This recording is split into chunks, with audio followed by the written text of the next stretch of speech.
अस्सलाम वालेकुम। हमें अपने सब्र का यकीन का दामन कभी छोड़ना नहीं चाहिए। अल्लाह हमारी हर तड़प का जवाब देता है। वो सब जानता है कब कहाँ हमने कितना सब्र किया। हमारा यकीन ही कुन फयाकुन की मंजिल तय करेगा। अल्लाह से कभी ना उम्मीद मत हो। अल्लाह के फ़ैसलों पर कभी शक मत करो। उसकी हर मसलियत में कोई ना कोई बेहतरी छुपी होती है। हम जो सोचते हैं वो सिर्फ़ बेहतर होता है, लेकिन जो अल्लाह करता है वो तो बेहतरीन होता है।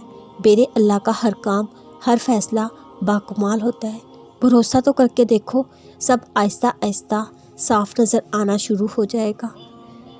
जब कभी लगे तुम्हारी पुकार सुनी नहीं गई, तुम्हारी दुआ पे कून नहीं कहा गया, तो बस एक दफ़ा अपने यकीन को परखना, क्या तुमने पूरे यकीन से दुआ मांगी भी थी या नहीं। क्या तुम्हारे मांगने में वो तड़प है जिसके लिए तुम हर पल दुआ कर रहे हो। कून कहलवाने के लिए अपने यकीन और ईमान को कामिल रखना भी बहुत ज़रूरी है। मुसलसल एक ही दुआ को हर नमाज में मांगना कोई इत्तेफाक तो नहीं है। यकीन रखो, अल्लाह जब दिल से नहीं निकाल रहा, फिर इस दुआ का पूरा होना भी तुम्हारे नसीब में लिखा जा चुका है। अब वो कब कैसे पूरी होंगी, इसको रब कायनात पर छोड़ के सुकून करो। तहज्जुद तुम पहुँच जाओ, फिर भी कहो दुआएं कबूल नहीं हो रही, तो यकीन करो कमी तुम्हारे मांगने में है, तुम्हारे यकीन में है।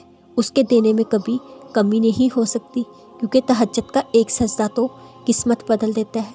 फिर तुम्हारी दुआएं कैसे ना पूरी हों। तहज्जुद तो ज़रिया है सबसे बेहतरीन सामीन से बात करने का। बहुत हसीन सफ़र है अल्लाह पे यकीन का सफ़र, जिसमें सिर्फ़ और सिर्फ सुकून ही सुकून है। सच्ची मोहब्बत तो तुमसे सिर्फ तुम्हारा अल्लाह करता है, जिसकी कोई हद नहीं, जिसका कोई इख्तिताम नहीं, जिसकी पाकीज़गी और सच्चाई पर कोई सवाल नहीं उठाया जा सकता। वरना इंसान की मोहब्बतें तो उसकी तरफ फ़ानी और गर्ज़ भरी होती हैं। बेगर्ज़ तो इस दुनिया में कुछ नहीं मिलता। वो सब जानता है कब किस वक्त तुम उसको पुकारोगे, तभी वो तुम्हें तहज्जुद तक लाता है। जब एक बार तहज्जुद तक पहुँच जाते हो, अल्लाह सबसे बेहतरीन दोस्त बन जाता है।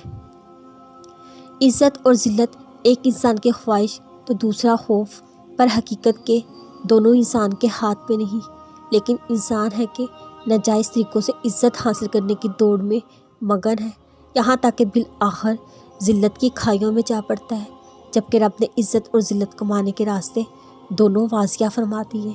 तो मत भागो इस दुनिया लोगों के पीछे अपनी इज़्ज़त के हसूल के लिए, बल्कि उस रब की तरफ से आजिज़ी से रजू करो जिसके कब्ज़े कुदरत में इज़्ज़त और ज़िल्लत दोनों हैं।